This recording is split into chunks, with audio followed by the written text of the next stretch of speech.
bia kamal katung nas ban right katok nas neme sharaka on medere loch ke dere kwany kadetene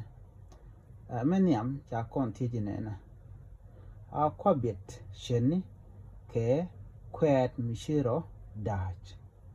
a kwabet sheni ke kwet mishiro dach a dangre tora ba shot pini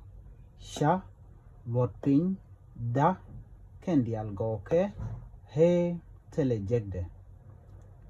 men gore ke jiu bi je kwene na me ke bi jegde bi garbin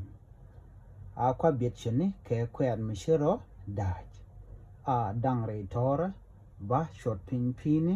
sha lot pin da kendial goke he telejegde